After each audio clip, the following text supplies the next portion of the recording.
আল্লাহ নবী রাহমাতুল লিল আলামিন বলেন, আল্লাহ রাব্বুল আলামিন হাদিসে কুদসিতে জানায় দেন, অহংকার হইল আমি আল্লাহর চাদর। যারা অহংকার করলো তারা আমি আল্লাহর চাদর ধরে টানাটানি করলো। নাউজুবিল্লাহ পড়েন। অহংকার তাহলে কার চাদর?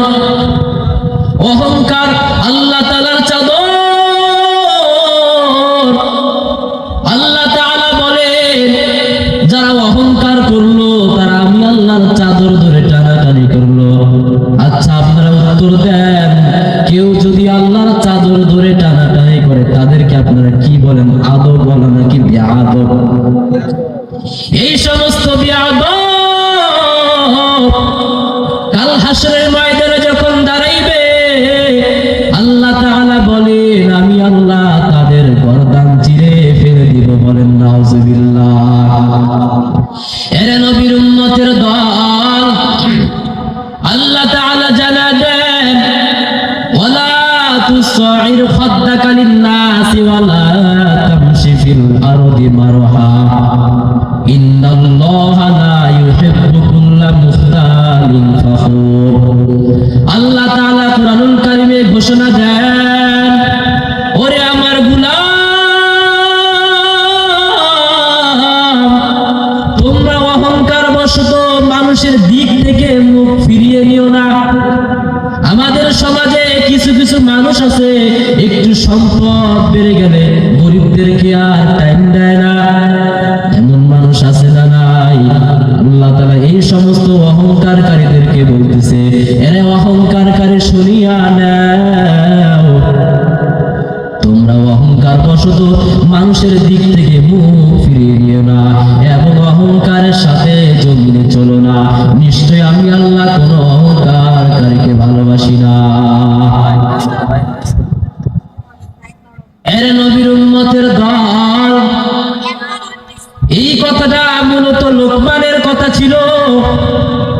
লোকমান আলাইহিস সালাতু ওয়াস সালাম তার সন্তানকে নসিহত করতেছেন, ও আমার সন্তান, অহংকার বশত মানুষের দিক থেকে মুখ ফিরিয়ে নিও না এবং অহংকার করে জমিনে চলো না।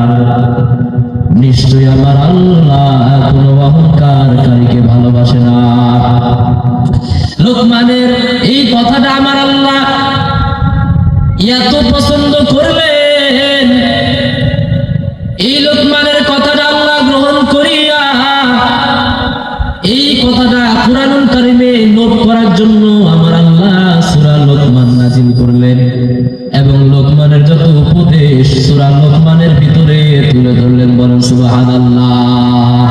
কাদের কুদরত দারি বর কামাল, আনতা রব্বি আনতা হাসবি জুল জালাল, তুহে কাদের জালিলুল্লাহ জাহাদার, বহার হালে তুই মেরা নেগাহাদার।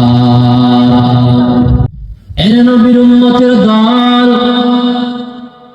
অহংকার করা এটা মানুষের শান নয়, অহংকার করা এটা আল্লাহ তাআলার শান।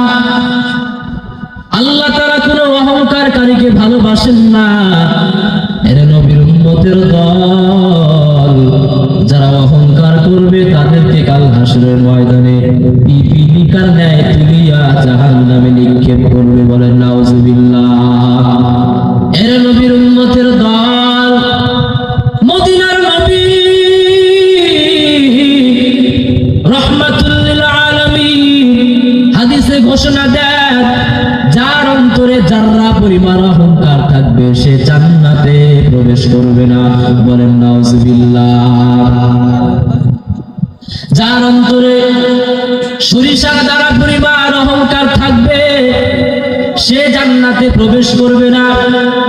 যাররা পরিমাণ অহংকার থাকলেও জান্নাতে প্রবেশ করবে না। যাররা আবার কাকে বোঝায়? আপনারা আমরা যখন গোসল করি, গোসল করার পর যখন কাপড়টা চিপানোর পর যখন আমরা ঝাড়া দেই, ঝাড়া দেওয়ার সঙ্গে সঙ্গে ক্ষুদ্র ক্ষুদ্র পানির ফোঁটা নির্গিত হয়। নির্গত হয়, ঠিক কিনা বলেন? ওই পানির ফোঁটাগুলো হলো জাররা। এই জাররা পরিমাণ অহংকার থাকলেও কোনো বান্দা জান্নাতে